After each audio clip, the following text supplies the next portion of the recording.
As you may have gathered from the rest of my channel, I've been consistently interested in the way marketing has evolved throughout video game history. The shift from physical to digital plays a big role here. Most of the conversation tends to focus on ownership, how buying digital means you don't really own your games. But that shift has also reshaped something more peripheral, yet just as telling: the physical ephemera that surrounds games. Manuals, ads, packaging, and something almost no one ever thinks about: brochures. Brochures and pamphlets have been around for literal centuries. They've advertised everything from Christianity to independence from England. These really took off in the 1950s with the post-war consumer boom, especially for big-ticket items like refrigerators and cars.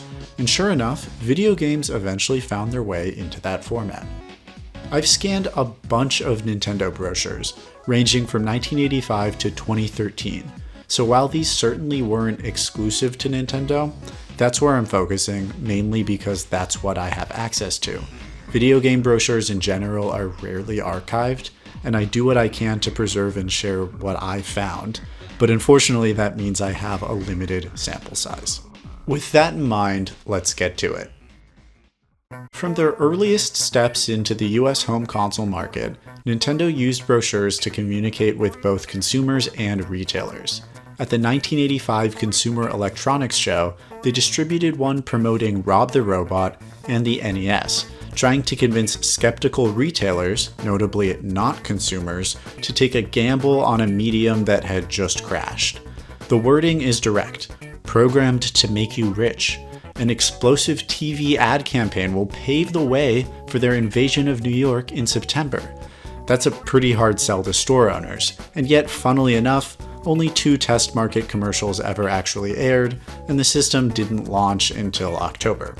But when the NES did eventually launch, Nintendo distributed a different pamphlet, this one aimed at consumers. The shift in tone is immediate. Nintendo went out of its way to avoid even saying video game. I dive into why exactly this is the case in my extremely thorough series on Nintendo's early history in America, which you can check out if you're interested. But the point I'm making here is that we can see how careful Nintendo was about controlling messaging during a fragile launch period. Comparing this New York test market version that came out in 1985 with the early 1986 Los Angeles follow-up, there are multiple changes, including a removed page and several wording differences. Though one detail really jumps out. A planned game called Hellifighter was listed as part of the action series in the 1985 brochure, and is conspicuously missing from the 1986 one. This later turned into Tiger Heli and was published by Acclaim, not Nintendo. The next earliest brochures post-NES launch are really just iterations of one another. America's Tuned Into Nintendo became Enter the World of Nintendo, in sync with the World of Nintendo ad campaign that started that same year. A few titles are swapped out, sales numbers are updated, but the core messaging stays intact. The backs feature 2 different Nintendo seals of quality though. One has the earlier circular design, the other the more modern oval. The language shifts just slightly between them, almost like Nintendo was quietly renegotiating its own authority over what counted as quality. It's a small but interesting example of how even the tiniest branding elements were being refined at the turn of the decade. Our next major turning point came with the Power of Choice brochure. By this time, the Super Nintendo had launched, and Nintendo found itself in a real fight against Sega. The SNES was expensive, the game library was still pretty small, and Nintendo has to justify why families should upgrade from the NES, or even buy into a new system at all. 4 full pages are devoted to anticipated parent questions. Can I connect the NES and the Super Nintendo to the same TV? Why should I even buy a Super Nintendo when the NES still works fine? Do the cartridges work across systems? Meanwhile, the Game Boy section is barely a page. They didn't really need to sell anybody on it. It was already dominating the handheld market.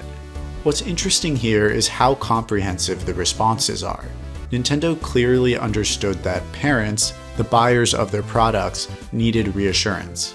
These brochures were solely being used as educational tools, positioning Nintendo as the safe, smart choice.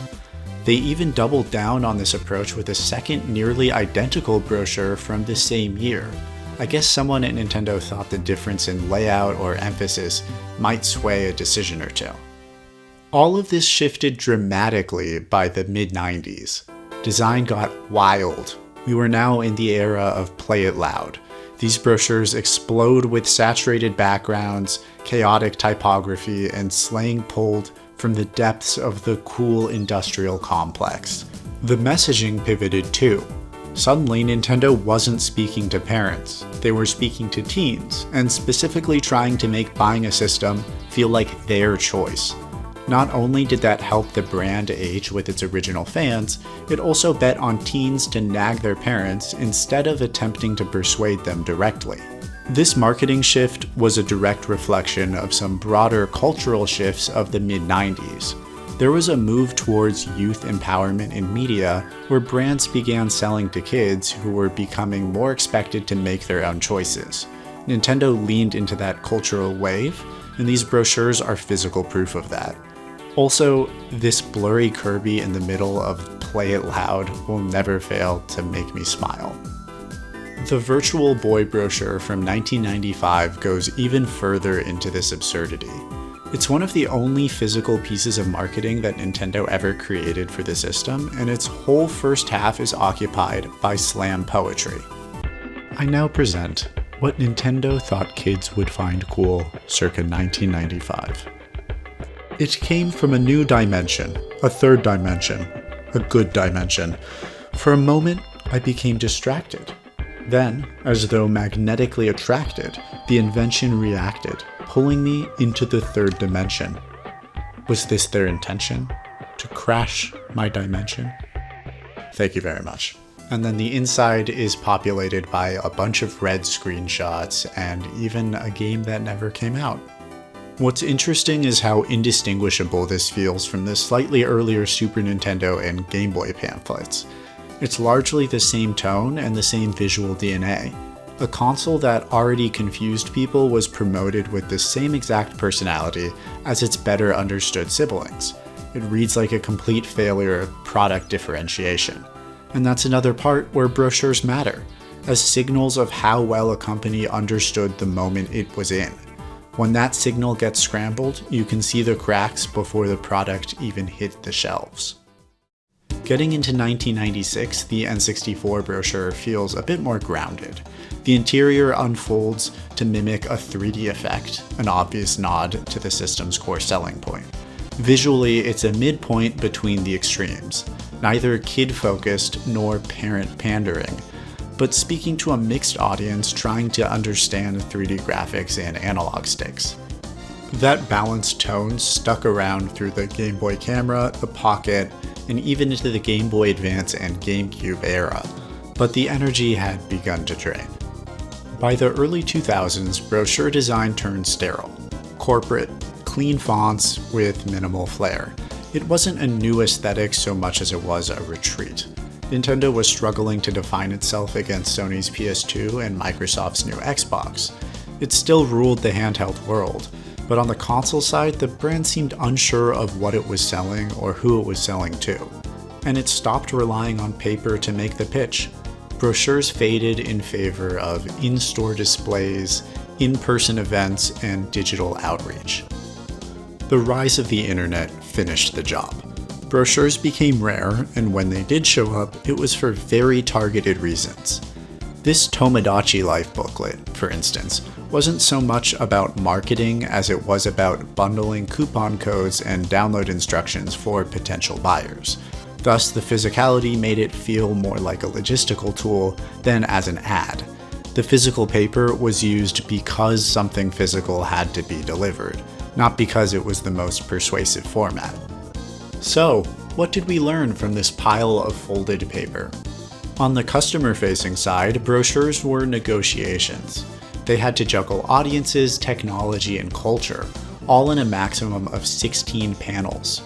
Nintendo's evolution from cautious retailer persuasion to teenage confidence to confused corporate giant mirrors the industry itself. Internal to Nintendo, brochures reflect what a company thinks its strengths are. When those brochures go silent, it often means the company doesn't really know anymore. They've become a kind of timestamp, capturing moments of Nintendo's changing identity through print. The last thing I want to do is go through some of the funnier stuff in here that totally does not tie to any of my thesis or the historical significance whatsoever, but I think it's really silly. Nintendo also used these paper brochures for their authorized repair centers, and a lot of the graphics that they used were just great. They really emphasized pets, not playing with your console, in almost all eras of the 90s to the early 2000s.